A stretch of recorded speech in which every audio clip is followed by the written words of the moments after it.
Nik uste dut gaur egun oso beharrezkoak direla, gizarte eraldaketan adituak diren profesionalak, izan ere, gaur egun gizarte bezala, erronka oso konplexuak ditugu, erronka sozialak, ekonomikoak, ingurumenekoak, eta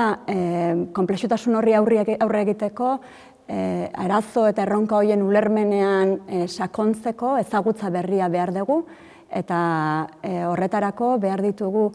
profil berriak, jakingo dutenak erronka hauek zen modutan eragiten diguten, eta baita ere nolako erantzuna eman behar diegun. Orduan behar ditugu alde batetik trantsizio eta eraldaketa ezberdinetan lan egiteko eta gaitasuna duten profilak, ingurune aldakor eta konplexura ondo egokituko direnak, eta ikusten duguna da baita, egun kontestu globalean, testuinguru globalean lan egiten den enpresetan,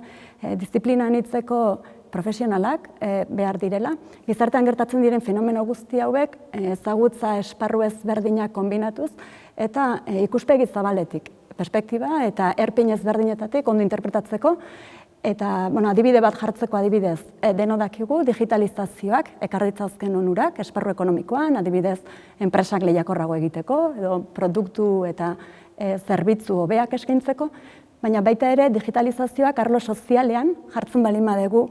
pertsonen ongizatearen mesedera, harreman hobeak izateko, demokrazia sendoagoa izateko, desberdintasun gutxiago izateko, izugarrizko inpaktua dauka, ez? Eta horrez gain, baita ere, egun halako anitza eta globala den kontestuan baita ere, zeharkako gaitasunak ere behar ditugu, komunikazioa, lidergoa, ekintzailetasuna, talde lana, ikuspegi zabala izatea, jende askorekin lan egiteko gaitasuna, eta horiek guztiak garatzeko eta lantzeko aukera ematen duen unibertsitate gradu bat oso beharrezkoa eta garrantzitsua da mundu global eta digital honetan ibilbide oparo izango duten profesionalak trebatzeko eta hezteko.